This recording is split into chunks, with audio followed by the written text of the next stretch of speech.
Commander Lee Daeho stared out the window of the Seoul Defense Center as red lights flashed across every screen in the room. 3 days ago, Earth had received the most terrifying message in human history. It came through every radio, every television, every computer at exactly the same time. The message was simple and cold. People of Earth, you will surrender your planet to the hegemony within 72 hours. You will become part of our empire. If you refuse, we will destroy every living thing on your world. This is not a negotiation. Now those 72 hours were almost over. 18 hours remained. Lieutenant Kim So-young looked up from her computer. Sir, the alien ships are moving into attack positions. Our satellites show 12 different types of vessels. Each one is bigger than our largest city. Daeho walked over to the main display screen. Dots of light showed the enemy fleet surrounding Earth like hungry wolves. Each dot represented a ship that could probably destroy an entire country by itself. There were hundreds of them. What do we know about these aliens? He asked. Dr. Choi Hyunwoo opened his tablet and read the latest report. The hegemony is made up of 12 different alien races. They have been conquering planets for over 1,000 years. The Vorthok have the biggest warships. The Kelrani make energy weapons that can cut through anything. The Zephyrians are the best at space battles. Together, they have taken over more than 300 worlds. And what do they know about us? They think we are weak. Their scans show we only have basic rockets and nuclear weapons. They believe this will be their easiest victory ever. Daeho nodded slowly. The aliens were not completely wrong. Compared to their technology, humanity looked like children with sticks and stones. But appearances could be deceiving. Across the room, Ambassador Park Min-soo was finishing his final attempt at talking with the aliens. His face was red with anger and frustration. They will not listen, he said. I offered them our knowledge, our resources, even tribute payments. They said we are too primitive to be worth keeping alive as slaves. The main screen switched to show alien ships moving closer to Earth. Their weapons were powering up. Energy readings showed they had enough firepower to crack the planet in half. Sir, said So-young, President Lee Soo-jin is calling an emergency meeting with all world leaders. They want to make the final decision together.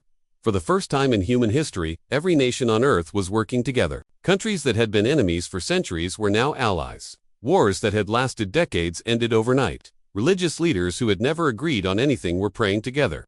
It was strange how the threat of total extinction could unite. People Daeho watched the news feeds from around the world. In New York, people were gathering in the streets to sing. In Moscow, families were hugging each other. In Cairo, children were drawing pictures of Earth on the sidewalks.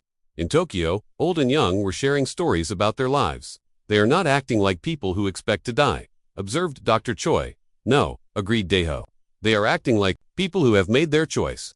The alien commander's voice came through the speakers again. It sounded like metal scraping against stone. Humans of Earth, you have 18 hours to surrender. Your weapons cannot harm our ships. Your technology is worthless. Submit now, and some of you may be allowed to live as workers. President Lee Soo-jin appeared on screens around the world. She looked tired but determined. Citizens of Earth, she said, we have heard the alien demands. We have seen their ships. We know they can destroy us. But we also know something they do not understand. We know what it means to be human. She paused and looked directly into the camera. We choose freedom over slavery. We choose to stand rather than kneel. We choose to be remembered as people who fought for what was right, even when we could not win. The response from around the world was immediate. Every major city lit up with celebration. People cheered in the streets. Fireworks exploded in the sky. It looked like the whole planet was having a party. The aliens monitoring Earth's communications were confused. Why are they celebrating? Asked one alien commander. Do they not understand they are about to die? Perhaps they have gone insane with fear, suggested another. But the humans were not insane. They were doing something the hegemony had never seen before. They were choosing their fate instead of having it chosen for them. Daeho looked at the countdown timer. 15 hours remaining. Around him, his staff continued their work with calm determination. They had accepted what was coming, but they were not giving up. Sir, said So-young, Dr. Yang Ji-hai is ready to begin the final broadcast. She wants to know if we should start the transmission sequence. Daeho looked at the alien ships surrounding his world. Soon those ships would attack. Soon the silence would begin. But first, humanity would have its say. Tell Dr. Yang to begin, he said. Let the galaxy hear our voice one last time. The gathering storm was about to break, but Earth would not face it in silence. Dr. Yang Ji-hai's hands moved across the control panel as she prepared humanity's final message to the galaxy. The communication center in Seoul hummed with activity as technicians made last-minute adjustments to the transmission equipment. Every major broadcasting station on Earth was connected to this moment. All stations report ready, announced technician Baek Taemin from his position at the main console. We have full connection with Moscow, New York, London, Cairo, Tokyo, and Sydney. The signal will reach every corner of the galaxy." Yang Jihai nodded and looked at the timer on the wall. 8 hours remained before the hegemony's deadline. Through the reinforced windows, she could see the alien ships moving closer to Earth. Their weapons were charging, preparing for what they believed would be a simple extermination. "Dr. Yang," came President Li Sujin's voice through the intercom. "Are you ready to begin the final broadcast?" "Yes, Madam President. All systems are operational." Yang Jihai had spent 3 days writing the message. It was not long or complicated. She had learned that the most important words were often the simplest ones. The message would be transmitted in over 300 languages, including the alien languages they had learned from intercepted hegemony communications. "Citizens of Earth." President Li's voice echoed through the communication center as she addressed the planet one final time. "In a few hours, we will face the greatest challenge in human history. We go into this moment not as separate nations, but as one people. We stand together, and we will fall together if we must, but we will not surrender our freedom." Yang Ji, ACTIV, the transmission sequence. The message began broadcasting across all frequencies simultaneously. Radio waves, television signals, internet streams, and even emergency broadcast systems carried the same words to every corner of space. "This is Earth," the message began. "We are humanity. 3 days ago, you told us to surrender or die. We have made our choice. We will not bow to you. We will not serve you. We will not let you decide our fate." The message continued in its simple, clear words. "You believe we are weak because our weapons are small. You think we are stupid because our technology is basic. You are wrong about us. We may not have your ships or your guns, but we have something you do not understand. We have each other." As the broadcast transmitted, alien monitoring stations across the hegemony fleet picked up the signal. Admiral Vextar of the Vorthok command ship listened with what could only be described as amusement. "The humans are making speeches," he reported to his officers. "They think words will protect them from plasma cannons." "Should we jam their communications?" asked his second-in-command. "No, let them talk. Their final words will be recorded for the hegemony archives. Future civilizations will learn what happens to those who refuse our generous offer of servitude." The human message continued across the galaxy. "We know you have conquered many worlds. We know you are stronger than us, but you have never faced a species like humanity. We do not fight just for ourselves. We fight for every person who has ever dreamed of freedom. We fight for every child who deserves to choose their own future." In the depths of space, other alien civilizations received a broadcast. Most were slaves of the hegemony, their own worlds conquered long ago. They listened to the human words with a mixture of admiration and sadness. They had once made similar promises to resist, but they had all fallen in the end. "Foolish humans," whispered a Kelrani slave worker on a mining station. "You will learn that defiance only brings more pain." But some listened with different emotions. In hidden places throughout the galaxy, beings who had been waiting for hope felt something stir inside them. The human message was being heard by more than just the hegemony. Yang Jihai watched her screens as the transmission reached its final section. "We send this message not just to you, but to every thinking being in the galaxy. Remember that once, there was a species called humanity. Remember that we chose to stand against tyranny. Remember that freedom is worth dying for." The message concluded with a simple statement: "We are ready. Come and take us if you can." As the transmission ended, the hegemony fleet began its final approach. Energy weapons powered up to full charge. Assault ships moved into attack formations. The aliens were confident this would be over quickly. "Beginning bombardment in 60 seconds, announced Admiral Vex. "Target all major population centers first. Leave the resource areas intact for harvesting." Yang Jihai and her team remained at their posts as the first energy beams lanced down from space. The alien weapons struck Earth's major cities with devastating force. Communication towers fell silent one by one. Power grids failed. Television broadcasts went dark. Within 6 hours, all of Earth's major communication centers had been destroyed. The planet's electromagnetic signature faded to almost nothing. From space, it looked like human civilization had been completely eliminated. "Resistance has ended," reported Admiral Vextar to the Hegemony Council. "The humans fought bravely for primitives, but they are extinct now." Beginning occupation procedures. The galaxy fell silent. The human voice was gone. The final message had been delivered, and now there was only the quiet of space. But in that silence, something was waiting. Something the hegemony had not expected. The real message was not in the words that had been broadcast. The real message was in what came next. The silence was not the end. It was the beginning. 3 months had passed since the hegemony's attack on Earth.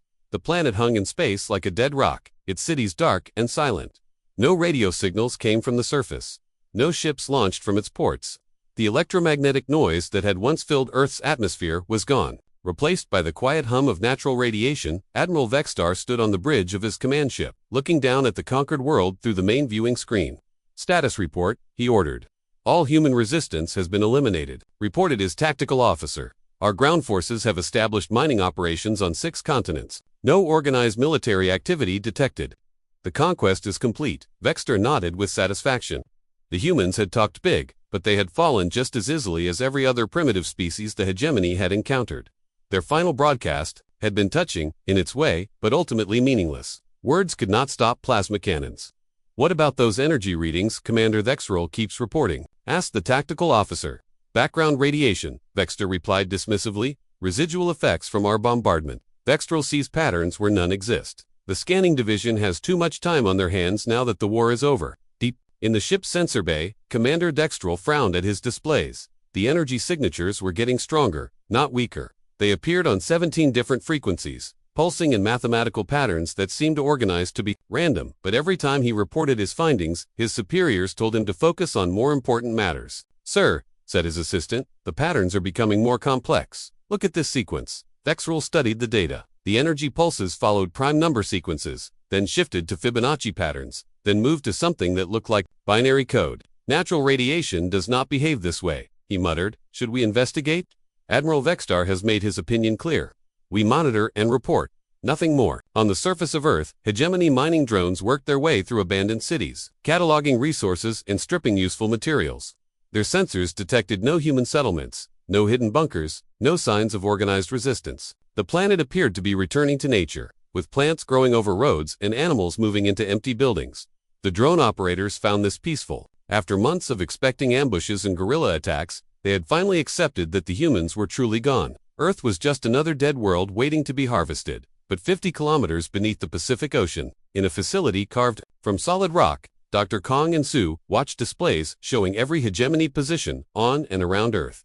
The Deep Earth project had been under construction for 57 years, built in absolute secrecy by engineers who had taken their knowledge to their graves. Phase 2 is proceeding on schedule, reported his assistant, Captain Osungmin. "All stealth installations report ready status. The enemy has no idea we exist." Kong and Sue nodded. The silence had been planned long before the aliens arrived, when humanity had first detected signs of hostile alien civilizations in the 1960s. A small group of scientists and military leaders had begun preparing for this exact scenario.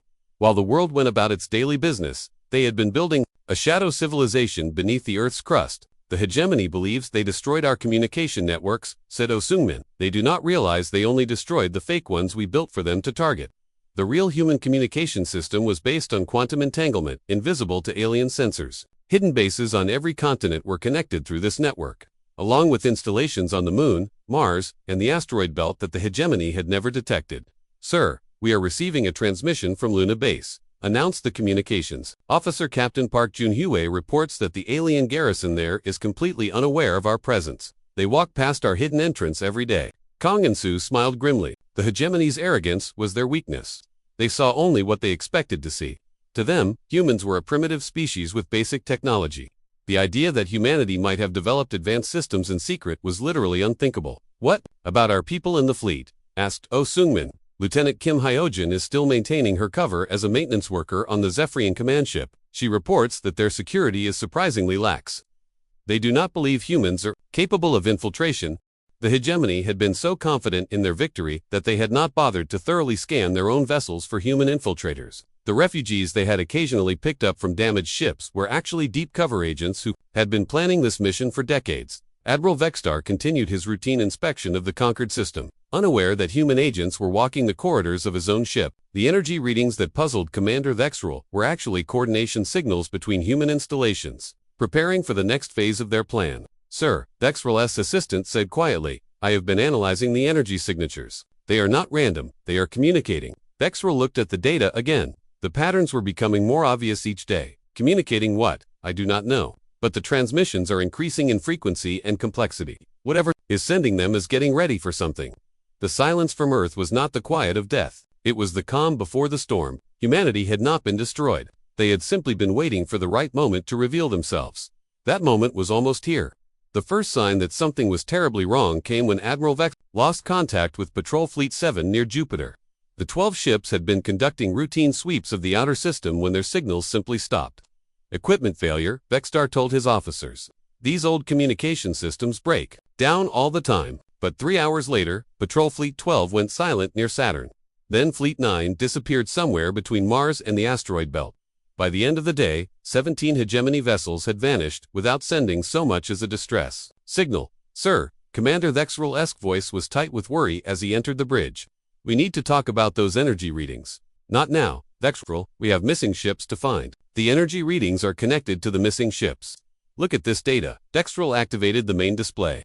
The screen showed energy patterns spreading throughout the solar system like a spider web. Each pulse was perfectly timed, creating a network that stretched from Mercury to Pluto. These are not natural phenomena, Vexrel said. These are weapons signatures. The humans have been building something while we thought they were dead. Admiral Vexstar stared at the display in disbelief. Impossible. We destroyed their civilization. We monitored their technology for months before the attack. They had nothing that could threaten us.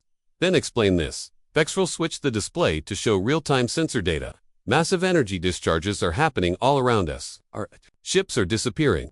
And the patterns match the transmissions we have been detecting for 3 months. 50 kilometers beneath the Pacific Ocean, Dr. Konganzu watched similar displays in his hidden command center. Every hegemony ship in the solar system was marked on his screens, and those marks were disappearing one by one. Phase 1 is complete, he announced to his global network. The enemy has taken our bait completely. All stealth installations are now active. Captain Oh Sung-min looked up from his tactical station. Sir, the aliens are finally starting to understand. Their sensor readings show panic on most of their ships. Good fear will make them careless. Begin Phase 2. What the hegemony had dismissed as a primitive species had actually been preparing for this exact scenario since the 1960s. While Earth had presented a face of basic technology to the galaxy, humanity's greatest minds had been working in secret on weapons systems based on principles no alien civilization had ever encountered. The first human ship to decloak appeared directly behind Admiral Vexstar's flagship. Captain Park Jun-ho had been hiding his vessel inside Earth's magnetosphere for 3 months, invisible to alien sensors that were designed to detect conventional technology. This is Captain Park of the human vessel Defiant. His voice came through the hegemony communication system. All alien ships, you are ordered to surrender immediately. The bridge of Vexstar's ship erupted in confusion. How did they get past our sensors? Demanded the tactical officer. Run a full scan on that ship, ordered Vexstar. I want to know what we are dealing with. The scan results made no sense. The human vessel appeared to exist in multiple dimensions. At once, its energy signature showed readings that were physically impossible. According to hegemony science, most disturbing of all, it seemed to be adapting to their scanning frequencies, becoming more invisible the more they tried to detect it. Sir, the tactical officer's voice was shaking. Our weapons cannot lock onto the target. Every time we try to aim, the ship moves to a different dimensional phase. What does that mean? It means they have technology we do not understand. Across the solar system, more human ships were each one used different principles that confused alien sensors. Some ships existed partially outside normal spacetime. Others used quantum entanglement to be in multiple locations simultaneously. The most advanced vessels appeared to be made of living metal that could reshape itself faster than alien computers could track. Dr. Nam Yoon-ji, now revealed as the commander of Luna Base, activated her ships hidden inside the moon's core. All units, this is Luna Command. Begin liberation. Protocol. The hegemony's technological superiority meant nothing against weapons they could not comprehend. Humanity had not tried to match alien technology. Instead, they had made alien technology irrelevant. Impossible, Admiral Vexstar whispered as his flagship's systems began shutting down. The human ships were not attacking with conventional weapons. They were using some kind of field that simply turned off hegemony technology. How are they doing this? He demanded. Commander Vexrel looked at his dead instruments with something that might have been respect. Sir, I think we never understood humans at all. While we were measuring their rockets and counting their nuclear weapons, they were building something completely different. But how? We monitored their planet for years before the attack. We saw what they wanted us to see. The real human civilization was hidden beneath the surface, literally and figuratively. They let us destroy their fake cities while their real power remained untouched. Admiral Vexstar realized with growing horror that humanity had been playing a game he had not even known existed. The final broadcast had not been a desperate last message. It had been a declaration of war from a species that had been preparing for this moment for decades. The silence had not been death. It had been the sound of humanity getting ready to change everything. 6 months after Earth's silence, the galaxy learned what humanity's final broadcast had really meant. The message had not been a cry for help or a last desperate plea. It had been an activation code that awakened human agents who had been waiting in the shadows for decades. Colonel Park Jun-ho stood in the main square of Kelrose Prime, the homeworld of the Kelrani species. Around him, thousands of aliens gathered to hear words they had never expected to hear from any conqueror. "We are not here to rule you," Park announced through the translation device. "We are not here to make you our slaves. We are here to offer you something your own leaders never gave you. We offer you choice." The Kelrani had been part of the hegemony for over 400 years. Their ancestors had been conquered so long ago that most of them had forgotten what freedom looked like. They stared at the human officer with confusion and hope. "You can choose to keep serving the hegemony," Park continued. "You can choose to fight us, or you can choose to join us in building something better. The choice is yours, and yours alone." An elderly Kelrani stepped forward. "What do you want from us?" "Nothing," Park replied. "That is the point. We want nothing from you except the chance to be your friends and allies. We do not conquer, we liberate." Similar scenes were playing out across the galaxy. On Zephyrian Command Station, Alpha, Captain Kim Hyojin revealed her true identity to the aliens she had worked beside for 23 years. "You were human all along?" asked Commander Velthor the Zephyrian, who had been her supervisor and friend. "Yes," Kim replied, "but I was also your friend. That was not pretend. I learned your language, your customs, your hopes and dreams. I know you hate the hegemony as much as anyone. You've told me so yourself, many times." Velthar thought about the conversations they had shared during long shifts. Kim had listened to his complaints about the hegemony's cruel policies. She had comforted him when his homeworld was stripped of its resources. She had been there when his family was relocated to make room for a new military base. "The humans were among us all this time?" he asked. "For decades," Kim confirmed. "We have been your neighbors, your coworkers, your friends. We learned who you really are, not just what the hegemony told us about you. That is why this is not an invasion. This is an intervention." The revelation shocked the galaxy. Humans had infiltrated every level of hegemony society. They had worked as janitors and engineers, teachers and soldiers, doctors and administrators. They had been invisible, patient, and careful. Most importantly, they had been genuinely kind to the people they met. Dr. Nam Yunji, now serving as Earth's first galactic ambassador, walked through the corridors of the Hegemony Council building. The great fortress that had once commanded the fear of 300 worlds was now nearly empty. One by one, entire species were voting to leave the hegemony and join humanity's growing alliance. "This is impossible," protested councillors of the Vorthok. "You cannot simply dissolve an empire that has lasted for millennia." "We are not dissolving anything," Nam replied calmly. "We are offering alternatives. Your own people are making the choice to leave." It was true. The hegemony's member species were abandoning the empire in massive numbers. They had learned something they had never known before. They could say no to their rulers. The human approach was completely different from anything the galaxy had ever seen. Instead of demanding tribute, humans offered aid. Instead of taking resources, they shared technology. Instead of ruling through fear, they governed through cooperation. "But how do you maintain order without force?" asked Councillor Zexrin. "The same way you maintain friendship," Nam answered. "Through trust, respect, and mutual benefit. People do not rebel against governments that actually serve them." Admiral Vextar was brought before the new Galactic Council in chains, expecting to be executed as a war criminal. Instead, he found himself facing a simple question from Ambassador Nam. "What do you want to do with the rest of your life?" I do not understand the question. You have spent your whole life serving an empire built on conquest and domination. That empire is ending. What would you like to do instead?" Vextar had never been asked such a question. In the hegemony, your role was assigned based on your species and your rank. Choice was not part of the system. "I was a good military commander," he said slowly. "I know how to organize fleets and coordinate attacks. Would you like to use those skills to help rebuild the worlds the hegemony damaged?" Nam asked. "Many planets need help restoring their infrastructure. Your experience could save lives instead of taking them." The former admiral stared at her in amazement. "You would trust me to do that? Everyone deserves a second chance. The question is whether you want to take it." The silence that had followed Earth's final broadcast was over. In its place came something the galaxy had never heard before, the sound of free beings choosing their own destiny. The hegemony had ruled through fear and force. Humanity offered something much more powerful, hope, and hope, once awakened, could never be silenced again.